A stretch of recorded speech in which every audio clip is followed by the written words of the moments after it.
कि हमारे अधिवक्ता संघ अयोध्या का कोई भी अधिवक्ता ये राम जन्मभूमि चोरी के अभियुक्तों की डिफेंस की ओर से वकालत नहीं करेगा। वकालत करने के वकालतनामा दाखिल करने, अब चूंकि भीड़ है तो इसीलिए ले रहे हैं, वकालतनामा दाखिल करने पर प्रत्येक नाम पर प्रमोशन स्वरूप अधिवक्ता संघ को वो 5 लाख रुपए प्रत्येक नाम से वो जमा करेगा। एक पैनल बनाया गया है जिसमें कम से कम 15 अधिवक्ता हैं, वो लोग प्रोसिक्यूशन की पैरवी करेंगे। उसमें तमाम नाम दिए गए हैं। ये कमेटी समेत 12 अन्य लोगों को शामिल किया गया है कि वो श्री चंपत राय, श्री गोपाल राव और श्री अनिल मिश्रा के विरुद्ध 173 में पहले तो वो एप्लीकेशन देंगे कि मुकदमा दर्ज किया जाए। अगर नहीं दर्ज होता है तो 173 में वो दाखिल करके इन तीनों के खिलाफ मुकदमा दर्ज कराएंगे। मुकदमे के दौरान ये तीनों लोग जो मूल रूप से, जैसा कि अधिवक्ताओं ने बताया है, अगर अपराधी हैं नहीं हैं, फिर भी उनको शासन को पत्र लिखा जाएगा, इनको अयोध्या छोड़ने की अनुमति ना दी जाए।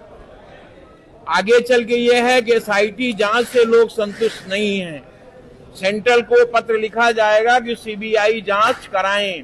इलाहाबाद में याचिका में जो निर्णय आज होना है, वो निर्णय होने पर यदि सीबीआई की जांच नहीं हुई या आदेश नहीं हुआ तो फिर अधिवक्ता संघ एक याचिका माननीय सर्वोच्च न्यायालय में प्रस्तुत करेगा जिसमें सीबीआई जांच की वो मांग करेगा, जिससे सही अभियुक्तों का खुलासा हो पावे।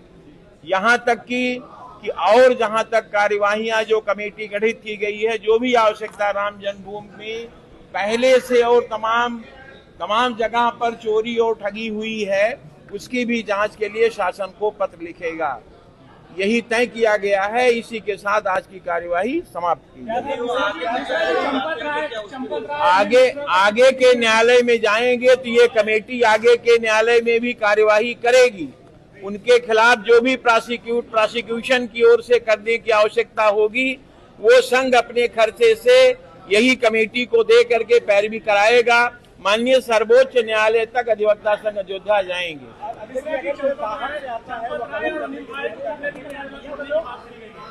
चंपत राय और अनिल मिश्रा और गोपाल राव को प्रथम दृष्टया यहाँ की जनता और अधिवक्ता संघ के लोग प्रथम दृष्टया इस बात पर शंका करते हैं कि इतनी बड़ी चोरी का खुलासा नहीं हुआ है अभी, बल्कि किसी ने अपने चालक को पकड़ा दिया, किसी ने अपने मंदिर के सफाई कर्मी को पकड़ा दिया। यहाँ तक कि स्थानीय लोग जो है उसमें कमेटी में नहीं हैं, इसलिए और चीजें घपले में जा रही हैं।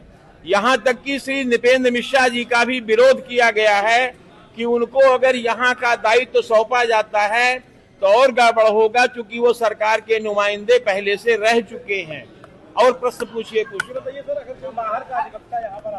बाहर का अधिवक्ता आएगा तो बाहर के अधिवक्ता के आने पर जो यथोचित होगा वो प्रोसिक्यूशन कमेटी जो बनाई गई है वो उत्तर देगी, और उनकी भी हम लोग जांच कराएंगे कि वो गवर्नमेंट से या विश्व हिंदू परिषद से या राम जन्मभूमि से कहां से जुड़ेंगे।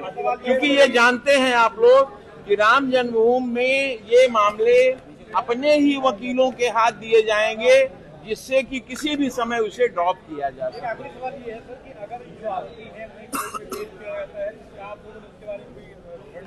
नहीं, कोर्ट पर पेश किया जाता है तो ये मैटर अंडरस्टूड है, जो जनता कहेगी वो किया जाएगा। जनता का मतलब वकील प्लस यहाँ अयोध्या वासियों से चर्चा को सुनिए कि चंपत राय, ये गोपाल राव और अनिल मिश्रा के बारे में उन लोगों की क्या धारणा है, सुन करके भी इसमें जोर दीजिएगा कि लोग जगह जगह पर, फुटपाथ पर, स्टेशन पर, तहसील में, हर जगह एक बात की चर्चा है कि मंदिर में पैसा ना दो क्योंकि वहाँ चोरी हो जाती, वही के लोग खा जाते। अधिवक्ता संघ क्या मान चुका है कि चंपत राय दोषी है? अधिवक्ता संघ प्रथम दृष्टया इस बात पे सहमत नहीं है कि जो अभियुक्त बनाए गए हैं वो अभियुक्त हैं भी कि नहीं है, इनके पीछे कौन है, ये एक जांच का विषय है जिसको कि सेंट्रल की फोर्स सीबीआई तय करेगी। अगर एसआईटी का गठन ना हुआ होता तो शायद सीबीआई अगर जांच की होती तो स्थिति आज और भी क्लियर होती, लेकिन चूंकि स्टेट ने इसलिए एसआईटी गठन तुरंत कर दिया कि ये सेंट्रल के हाथ में न जाने पाए। आरोपियों के लिए फिर पैरवी करेगी, आरोपियों के लिए विरोध में पैरवी करेंगे। जो लोग आरोपियों में बचे हुए हैं उनके खिलाफ मुकदमा हम लोग न्यायालय में पैरवी करके दर्ज कराने की कोशिश करेंगे। ट्रस्ट भवन से मांग किया है कि यहाँ के लोकल जो संत महंत है उनको भी रखा जाए। ट्रस्ट में सारे बाहर के लोग हैं, अंदर की बात कोई जान नहीं पाता है, इसी से कोई सही चीज का खुलासा नहीं हो पाता है। फिर जांच भी वही लोग करते हैं, वो लोग बच भी जाते हैं, फिर वो लोग ये कहते हैं कि भाई हम लोग तो दोषी जांच में नहीं पाए गए। लेकिन जांच अगर सीबीआई करेगी, सेंट्रल की फोर्स करेगी, तभी तो क्लियर होगा।